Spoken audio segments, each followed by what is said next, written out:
வணக்கம் அன்பு நண்பர்களே. நான் உங்கள் அன்பு ஜோதிடன் பொன்தாமரை கண்ணன், நாமக்கல் மாவட்டத்திலிருந்து. நமது ஸ்ரீராம் ஜோதிடாலயம் யூடியூப் தொலைக்காட்சி வாயிலாக இன்று காண இருப்பது மிக அற்புதமான ஒரு பதிவு. செவ்வாய் தோஷமும் பரிகாரமும் ஜோதிட ரீதியான ஒரு அலசல். இன்னைக்கு நம்ம திருமணம் அப்படின்ட்டு நாம ஒரு ஜாதகத்தை எடுத்தோம் அப்படின்னு சொன்னாலே அது ஆணாகட்டும் பெண்ணாகட்டும் செவ்வாய் தோஷம் இருக்கிறதா, நாகதோஷம் இருக்கிறதா அப்படின்னு சொல்றோம். இந்த நாகதோஷத்தை பற்றி அனைவருக்கும் லக்னத்திலேயோ ரெண்டுலயோ ராகுகேது இருந்தா நாகதோஷம் அப்படிங்கிறதுல எந்த சிக்கலும் கிடையாது. அது நாகதோஷம் தான். ஆனால் இந்த செவ்வாய் தோஷம் இருக்கிறதே, இதன் மீது பல்வேறு சந்தேகங்கள், பிரச்சனைகள் இருக்கிறது. எங்கெங்க இருந்தா செவ்வாய் தோஷம், நம்மளுக்கு பரிகார செவ்வான்னு சொல்லிட்டாங்க, செவ்வாய் தோஷம் இல்லாதவர்களோடு திருமணம் செய்கிறோம். அப்ப செவ்வாய் தோஷம் இருந்து திருமணம் செய்தவர்கள் நன்றாகத்தான் இருக்கிறார்கள், செவ்வாய் தோஷம் இல்லாமல் திருமணம் செய்தவர்கள் நன்றாகத்தான் இருக்கிறார்கள். இந்த மாதிரி பல்வேறு கேள்விகள் இந்த செவ்வாய் தோஷத்தை பற்றி மாத்திரம் இருக்கிறது.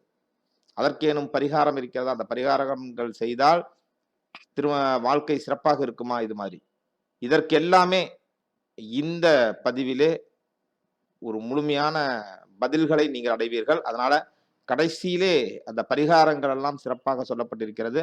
ஆனா கடைசி வரைக்கும் ஸ்கிப் பண்ணாம பாருங்க. நம்ம சேனலை சப்ஸ்கிரைப் பண்ணுங்க.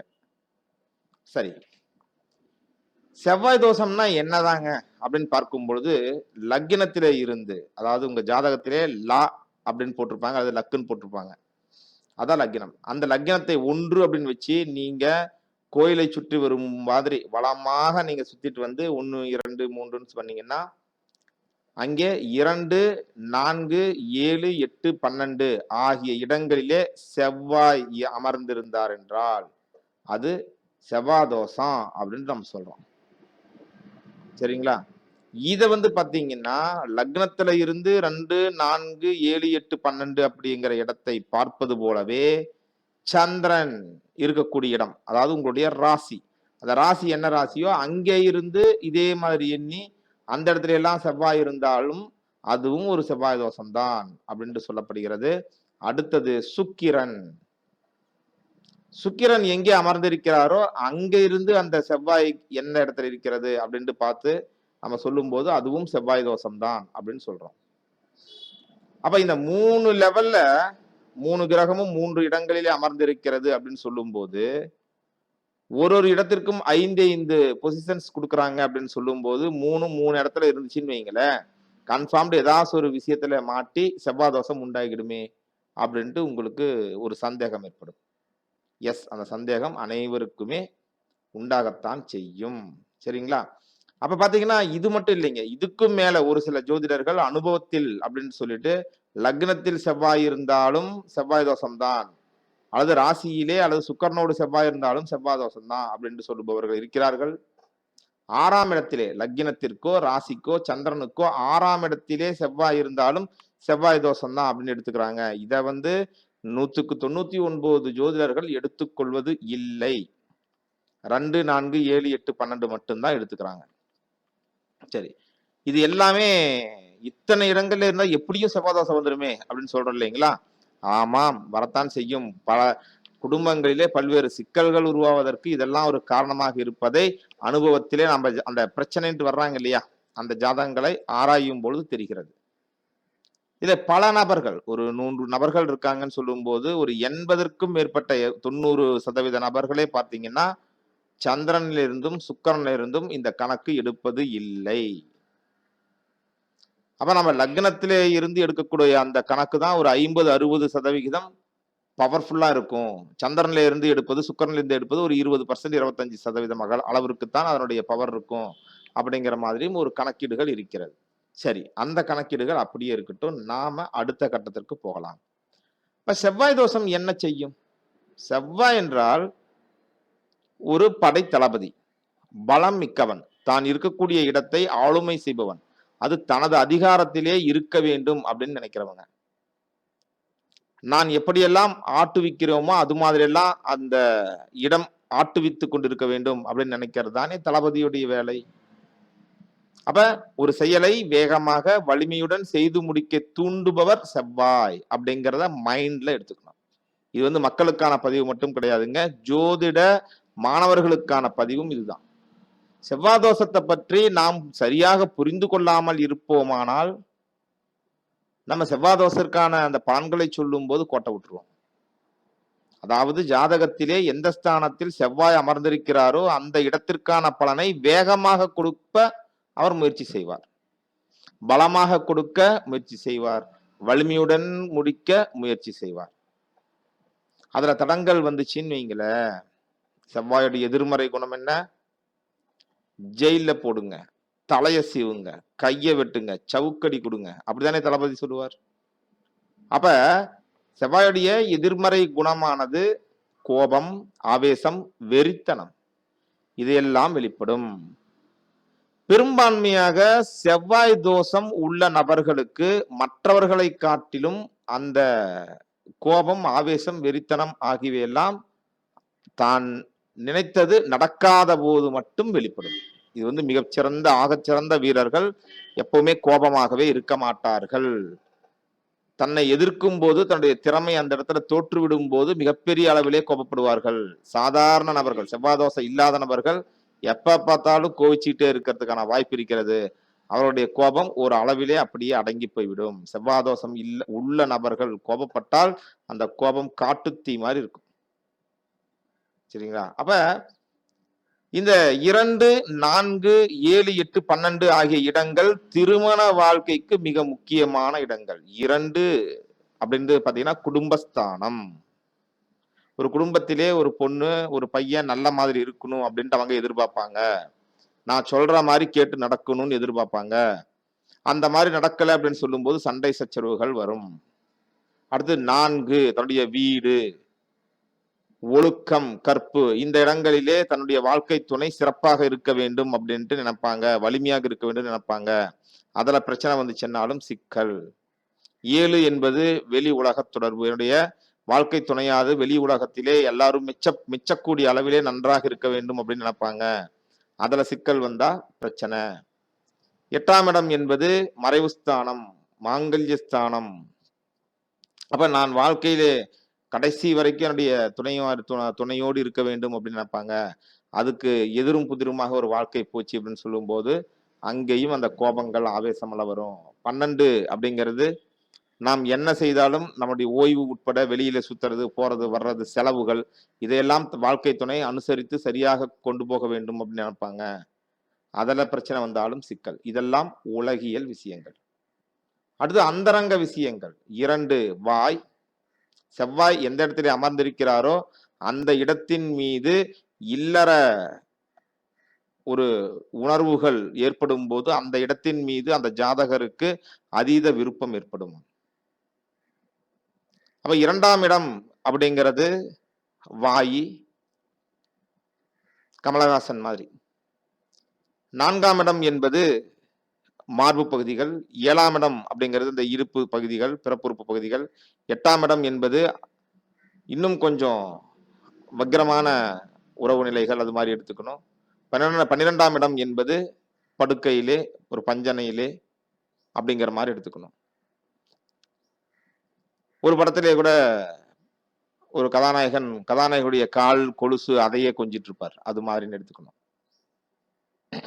அப்ப இந்த 5 இடங்களும் முக்கியத்துவம், இல்லற வாழ்க்கையிலே, இல்லற உறவுகளிலே மிக முக்கியத்துவம் வாய்ந்த ஒரு விஷயம். அப்ப இந்த இடங்கள் ஒரு குறிப்பிட்ட எந்த அந்த 2ல இருந்தால் அந்த ஜாதகர் வாய் மூலயமாக பார்த்தீங்கன்னா நல்ல அன்பாக பேசுவது முதற்கொண்டு அனைத்து விஷயங்களிலுமே அவர் இல்லறத்திலே ஈடுபடுவதற்கான வாய்ப்புகள் உண்டாகும். இது மாதிரி இதுதான் முக்கியம். இந்த செவ்வாய் தோஷம் என்பது ஒரு உறவு பொருத்தம் அப்படின்னு எடுத்துக்கணும்.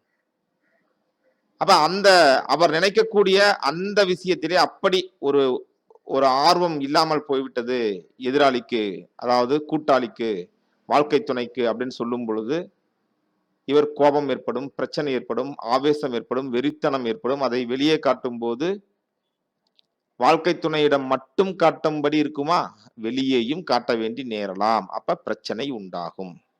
சரிங்களா? அந்த பிரச்சனை இல்லாமல் இருக்க வேண்டும் என்பதற்காகத்தான் செவ்வாய் தோஷம் பார்க்கப்படுங்க. அப்ப இந்த செவ்வாய் தோஷத்துக்கு பரிகாரம் உண்டா? பரிகார செவ்வான்னு சொல்றாங்களே அப்படின்னு சொன்னோம்னா, செவ்வாய் ஆட்சி, உச்சம், நீச்சம் அப்படின்னா பரிகாரம். சரிங்களா? இது ஜோதிடர்கள் நீங்க கவனத்துல வைத்துக்கிறதுக்கு. செவ்வாய் உள்ள வீட்டின் அதிபதி, செவ்வாய் எந்த வீட்டுல இருந்தாலும் பரவாயில்ல, அந்த வீட்டினுடைய அதிபதி ஆட்சியாக இருக்கிறார் அப்படின்னா பரிகாரம். செவ்வாய் இருக்கக்கூடிய இடத்திலே ஏதேனும் ஒரு கிரகம் இருந்தால், செவ்வாயோட எந்த கிரகம் இருந்தாலும் பரிகாரம். அதே மாதிரி செவ்வாய்க்கு சுபர்களுடைய பார்வை கிடைத்தால் பரிகாரம். இதெல்லாம் பேசிக்குங்க.